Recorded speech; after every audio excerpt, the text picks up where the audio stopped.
welcome sa ating subject na Math 4.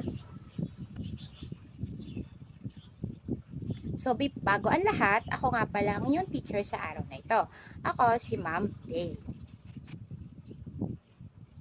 So, ang ating tatalakayin ay ang mga tungkol sa disenyo ng kultural ng pamayanan ng Luzon. So, bago ang lahat ay inaanayahan ko kayong mga bata na tayo muna ay manalangin.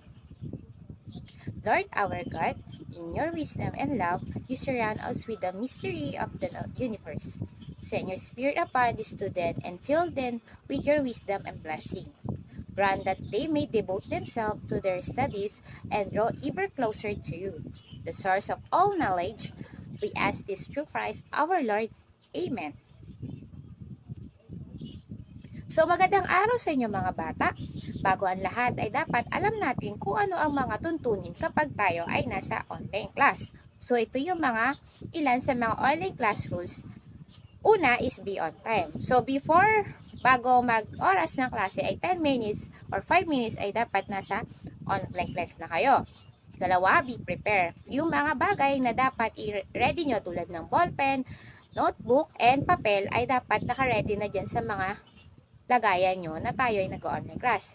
Number 3, turn on your camera. So, mas maganda kapag naka-turn on yung camera nyo kasi mas nakikita ko kung ano yung mga ginagawa nyo. At isa pa dito is nagkakakilanlan kayo. So, number 4, do not eat. So, we do not eat during online class session. So, maganda kapag bago kayo pumunta sa online class or pumasok sa ating online class ay nakakain na kayo. Ika-5, be or dress appropriately. Meaning, kapag online class, so magsusot kayo ng mga kaaya-ayang kasuotan tulad ng puting t-shirt o kaya yung ating uniform. Number 6, mute your mic. So, kapag hindi ka naman yung tinatawag ni teacher, is maganda kung nakamute yung mic mo. Tapos, kapag naman tinawag kayo ni teacher, so, ito na yung kasunod, yung 7. Raise your hand. Ibig sabihin, kapag may gusto kayong sabihin o nais yung sumagot sa mga katanungan ni teacher, ay gamitin nyo lang yung raise button dyan. And last, syempre, enjoy your learning. Let's enjoy this new kind of learning. So, ito yung pinaka-importante sa lahat. Bago ang lahat, ay alamin natin kung sino-sino ang mga lumiban sa mga kababaihan at kalalakihan. Maaari mo bang banggitin, Elisa, kung ilan ang mga lumiban sa mga kababaihan? Okay, magaling. Dahil wala lumiban sa klase sa mga kababaihan, ay bigyan nyo nga ng yes clap ang inyong mga sarili. 1, 2, 3. 1, 2, 3. Yes, very good. So, sa mga kalalakihan naman, Diyos, maaari mo bang sabihin kung ilan ang lumiban sa mga kalalakihan? Okay, mahusay. Dahil walang lumiban sa mga kalalakihan, ay bigyan nga natin sila ng isang yes clap. So, 1, 2, 3. 1, 2, 3. Yes. So, magkamustahan nga tayo mga bata. Kamusta nga pala ang inyong araw?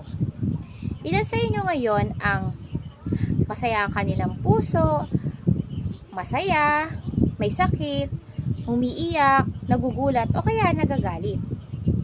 Kahit ganun pa man ang iyong nararamdaman, ay maigi pa rin na ipagpatuloy pa rin nyo yung inyong pag-aaral. Ay inayahan kayo ni teacher na kantahin natin yung ating awiting pambata. Alam nyo ba kung ano o paano natin kakantahin ang Bahay Kubo? Alam nyo ba kung paano kantahin ang Bahay Kubo? Okay, magaling. So, sabay-sabay natin kantahin ang Bahay Kubo.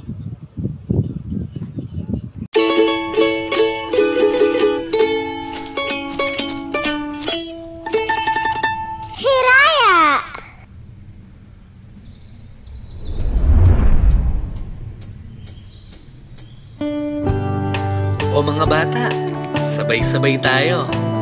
Awitin natin ang Bahay Kubo.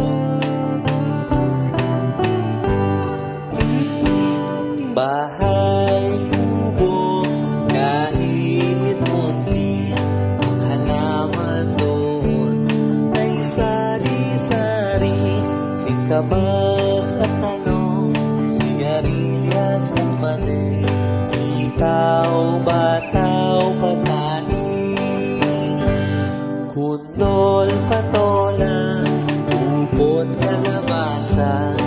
saka meron pang labanos, mustasa, sibuyas, kamatis, bawang at luya.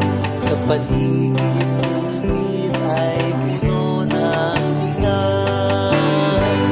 Bahay kubo, kahit munti, ang halaman doon ay sari-sari, singkamas at talong, sigarilyas at mani, sitaw, bataw, patani, kuntol, patola, upot, kalabasa, at saka meron pang labanos, mustasa, sibuyas, kamatis, bawang at luya.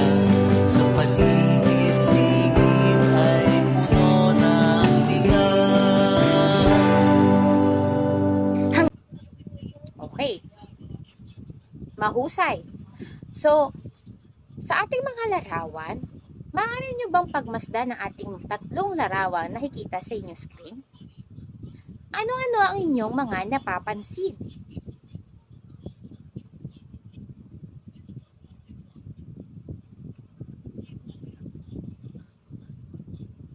Okay, Diyos? Okay, ang kanilang damit ay may kulay. O nakikita mo, napapansin mo, ang kanilang kasuotan ay kulay pula. Ano pa kaya ang maaari nyo makita sa kanilang, maliban sa kanilang mga suot, ano pa ba? Okay, Erica? Okay, sila ay may mga suot na sombrero.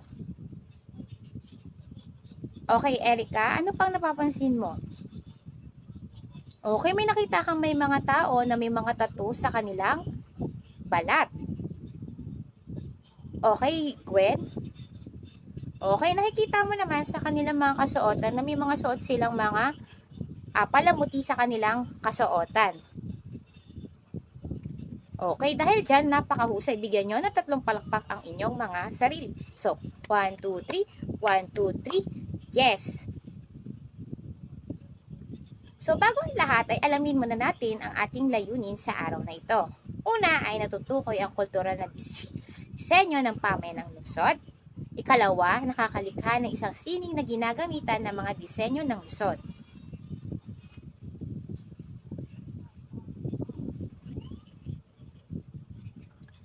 So, ang aking tanong, ang sa tanong ni Teacher Day is, sa ating mga larawan, ano-anong mga pangkat etniko sila nabibilang? Sa palagay nyo kaya, ano kaya pangkat etniko sila nabibilang? Okay? Ricky? Okay, ang sagot ni Ricky ay tungkol sa, ang mga napansin niya sa pangkat etniko ay matatagpuan daw sa Luzon. So, number 2, nakarating ka na ba sa kanilang lugar? Okay, Joy? Okay, nakarating ka na sa kanilang lugar doon sa Baguio, mahusay. So, sa ikatlo ay, ano-anong mga bagay ang iyong napapansin sa tatlong larawang meron? Meron ba sila mga pagkakapareho? Ipaliwanag. Okay? Lisa? Okay, ang napansin daw ni Lisa sa mga larawan ay may mga pare-pareho silang kulay ng kasuotan tulad ng kulay pula. Ano pa kaya? Okay, Joseph?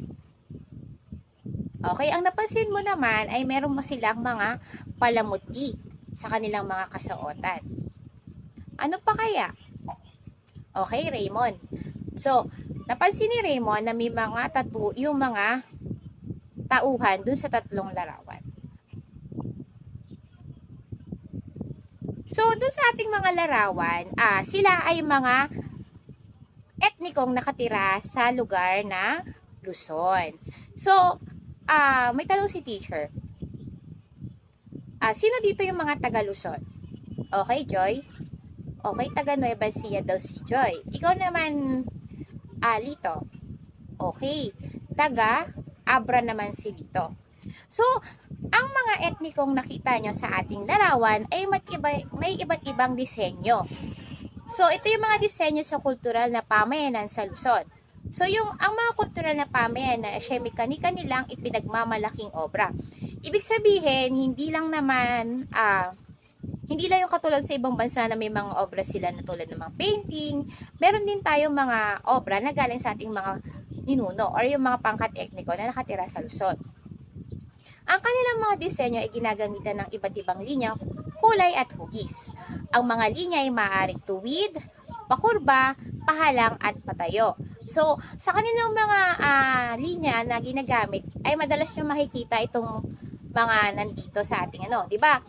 Kung naalala nyo na pinag-aralan nyo noong kinder kayo, yung mga linya na yan yung isa sa mga disenyo na ginagamit ng mga ninuno natin na nakatira sa Luzon.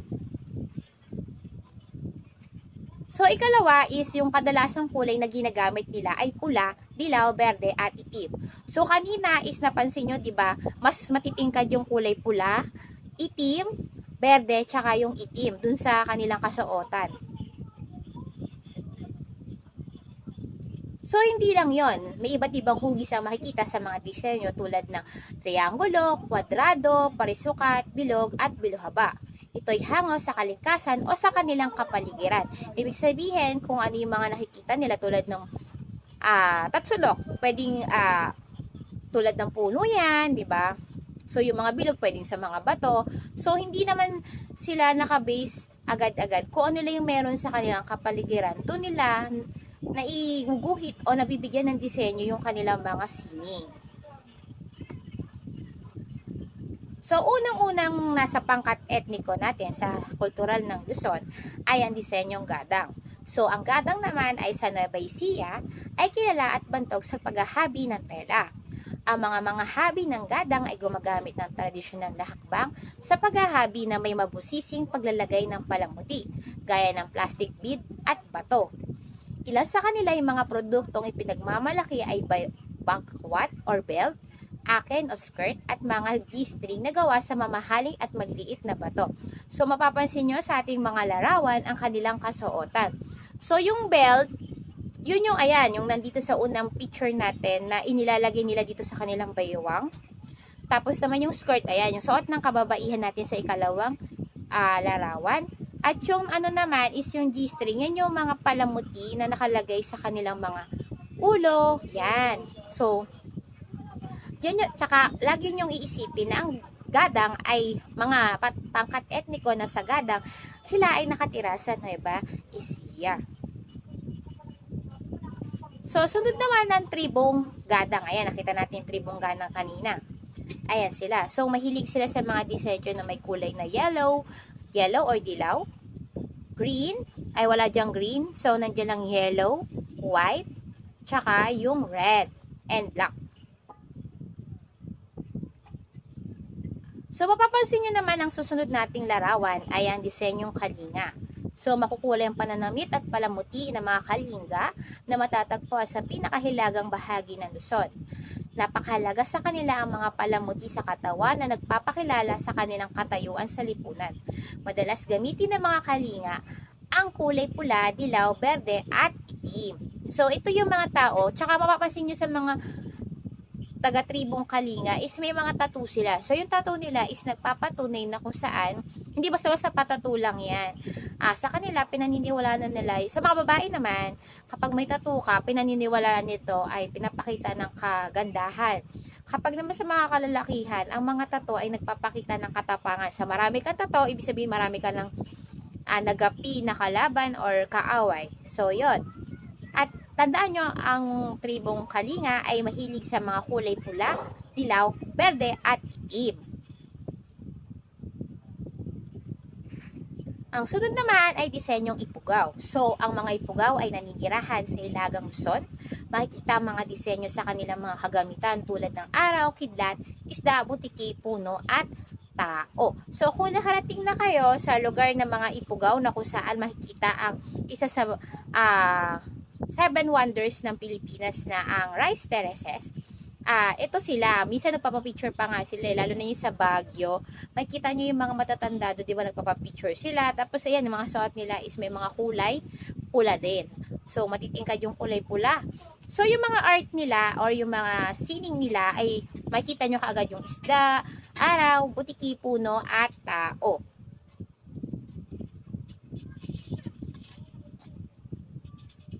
So, lagi nyo tatandaan na kapag ka ang gadang, sila ay mga taong naninirahan sa Nueva Ecija. Kapag naman ang mga taong naninirahan or ang mga etniko sa Kalinga ay mga naninirahan sa pinakahilagang dulo ng Luzon.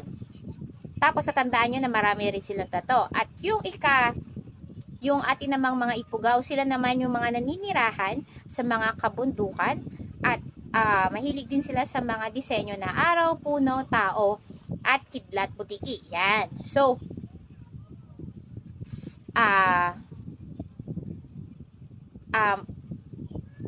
tanong ni teacher, mahalaga ba na dapat alam natin kung ano ang mga disenyo or mga sining na meron sa ating mga pangkat etniko sa kultural na Luzon?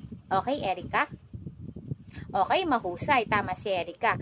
Mahalaga na dapat alam natin kung ano yung mga sining na meron sa mga kultural or pangkat etniko na nakatira sa Luzon.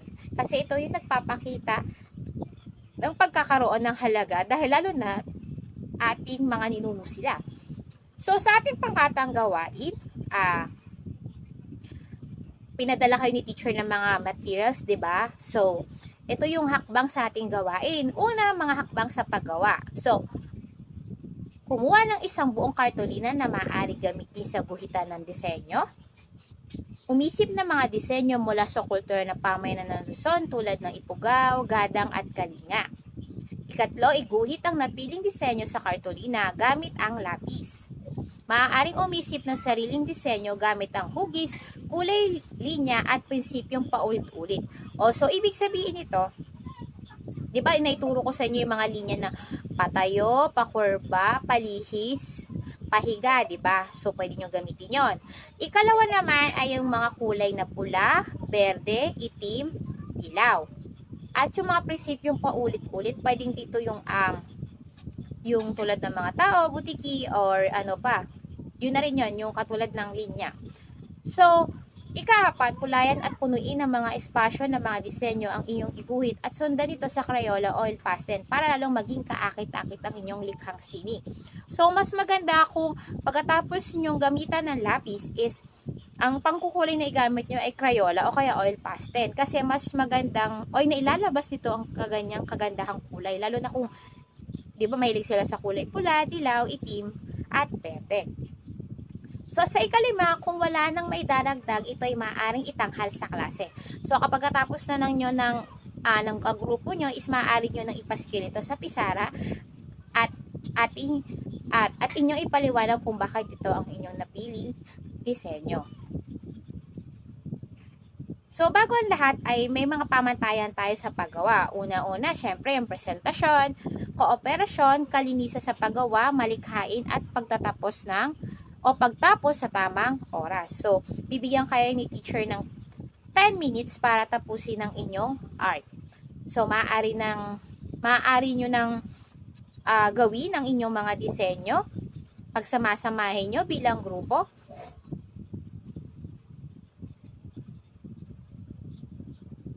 Okay na. So, very good. Natapos na ang ating oras. So, maaari nyo nang ipakita sa ating screen kung ano ang inyong nagawa. Okay. So, may tanong si teacher dito. Ano ang iyong napiling disenyong kultura ng pamayanan ng Luzon? Kung ikaw ay papipiliin, saan sa tatlong pangkat etniko ang nais mong gawin or napiling disenyo? Okay, group 1. Okay, ang napili ng group 1 ay ang lugar ng Gadang. Okay, so sa susunod naman, nakakalikha ba kayo ng magkabagong disenyo gamit ang disenyong nabanggit? Okay, group 2. Okay, very good. Ang group 2 ay nagawa nila ang kanilang disenyo batay na rin sa kanilang imahinasyon. Ikatlo, nakakita ka ng katutubong disenyo sa isang produkto. Halimbawa ay palamuti sa isang tindahan, ngunit may nagustuhan kang bagay na galing sa banyaga. Anong mas pipili mong bilhin? Ang produkto ng mga banyaga o ang produkto ng mga katutubong Pilipino at bakit?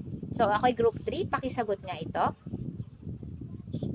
Okay, sabi ng group 3 na ang importante daw is yung mga produkto na galing sa ating mga katutubo. Kasi kung tatanghalikin nyo yung mga taga-banyaga, syempre, mawawala na ng saysay yung paggawa nila ng sining. Kasi syempre, mas tinatangkilik yun. Kasi sa panahon natin ngayon, mas gusto nila yung tinatawag na imported. Pero nakakalimutan na nila yung sining na meron tayo ngayon.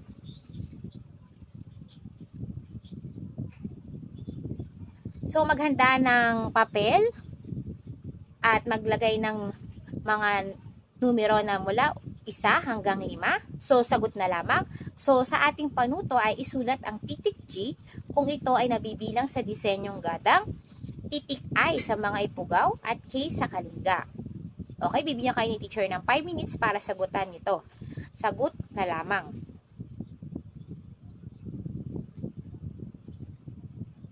Okay, tapos na. So, ating checkan. So, una, makikita sa kanila mga kagamitan ng disenyong tao, butiki, isda, kidlat, araw at puno. Okay, Erika? Okay, pugaw. Letter I. So, letter number 2, mahalaga ang palamuti sa kanilang kasuotan. Nagpapakita ito ng katayuan nila sa lipunan. Ano sagot mo? Okay, Roy? So, sa ating number 2 ay mahalaga ang palamuti sa kanilang kasuotan. Nagpapakita ito ng katayuan nila sa lipunan. Okay, Roy? Okay, very good. Letter K. So, number 3, kilala sila sa paghahabi ng mabubusising disenyo. Okay, Joseph? Okay, KG. Gadang. So, number 4, katutubong etniko na maraming tato at nagsisimbolo ng katapangan sa kanilang pangkat. Okay, Juris? Okay, very good. K. So, madalas nilang gamitin ng kulay na pula, dilaw, at itim. Okay, dito. Okay, letter K.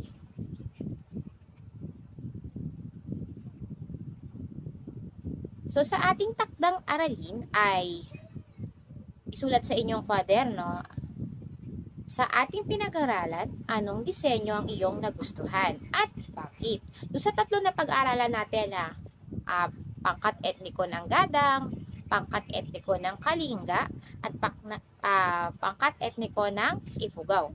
So, number 2, paano mo maipapakita ang pagpapahalaga sa mga disenyong kultural ng pamayanang Luzon?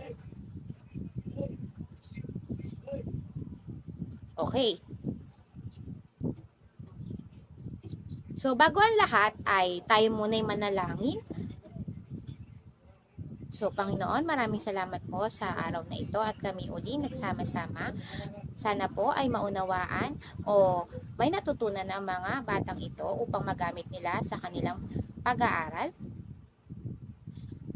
Bigyan mo po sila or ingatan mo po sila araw-araw. Ilayo sa mga anumang karamdaman. At patawarin sa mga kasalanan na gawa. Ito ay aming hinihiling sa pangalan ni Jesus, dakilan namin tagapagligtas. Amen. So, laging sinasabi ng teacher na muli, tayo'y matatapos sa ating klaseng ito at na